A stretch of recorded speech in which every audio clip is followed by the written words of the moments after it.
Hey, how's it going? I like to step outside my normal realm of gaming commentaries about gaming content, and I'd like to make this video a discussion about a particular song that I heard a few years back. The song is called A Perfect Circle by Judith, and a little bit of background history on this song is the vocalist, Maynard James Keenan, is addressing his mother, Judith Marie Keenan, who suffered a stroke and was restricted to a wheelchair for the rest of her life.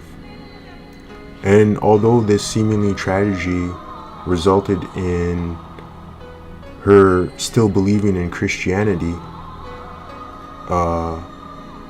what happened to her only intensified her devotion. The song was released in 2000, and Judith Keenan died in 2003, 3 years after the publishing of Mare de Noms.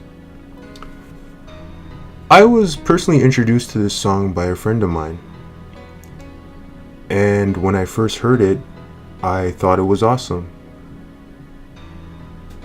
Though the vocalist's lyrics are clear in opposition to my beliefs,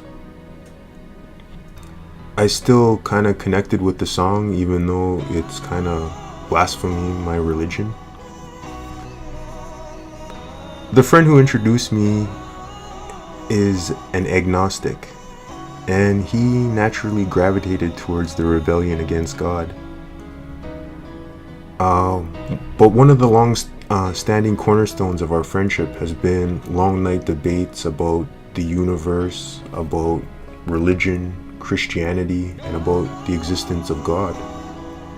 I really enjoy this aspect of our friendship, and I kind of wanted to emulate that here in this video by having a debate against the lyrics of A Perfect Circle.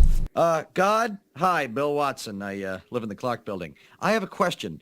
If you're so good, why do you allow bad things to happen? Boy, am I so fat. Why do bad things happen to good people?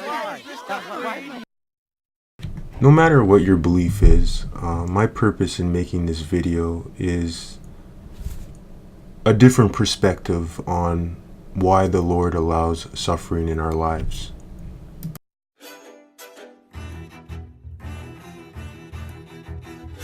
Nearly all mortals strive to avoid labor and suffering, and are frightened by the royal and secure road of mortification and the cross. Full of this deceitful ignorance, they not only abhor resemblance to Christ's suffering, and deprive themselves of the true and highest blessing of this life.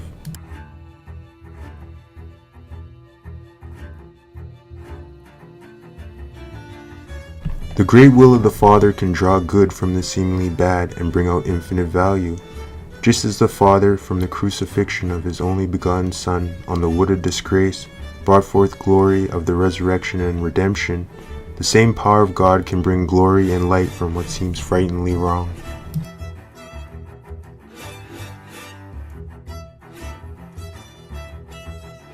Jesus calls and elects certain souls to share his sacrifice in an intimate union with him. He says, "My faithful children, I am the God-man. I have a human heart even in heaven.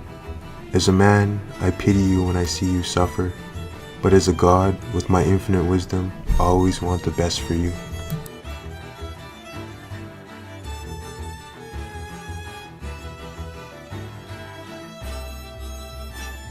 The mother of Jesus says, "I remind you that there is no exercise more profitable and useful for the soul than to suffer. For suffering gives light, undeceives, detaches the heart from visible things, and raises it up to the Lord."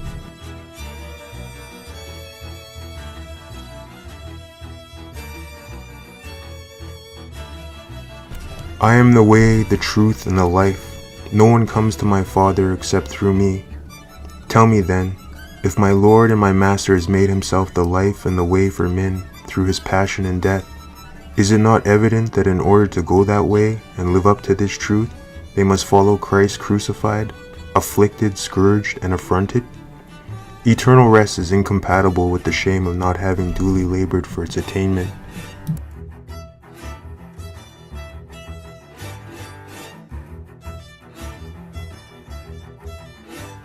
Once you surrender yourself to great suffering of either body or soul, the experience can be a fountain of immeasurable grace. You can pay for the sins of your life, or for the things you have failed to do.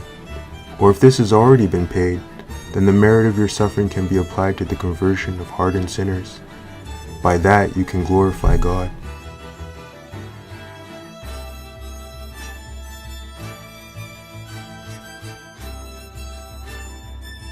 Do not ask for sufferings, but always accept with humility and selflessness those that the Lord hands to you. No matter how heavy your suffering on earth, it will last but a short time.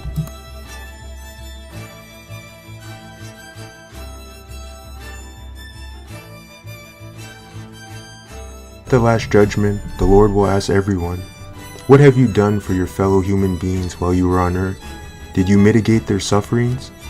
Did you console them that they might carry the cross of life a little easier?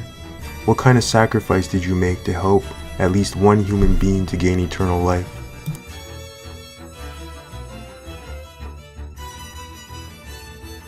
The rebuttals I have given are quotes taken from Life Offering to the Sacred Heart through the Immaculate Heart and the Mystical City of God. These are truths that I believe to be true, and if they help you, then I have fulfilled my purpose. If not, well, at least I hope you were open enough to see or understand a different perspective. Thanks for watching.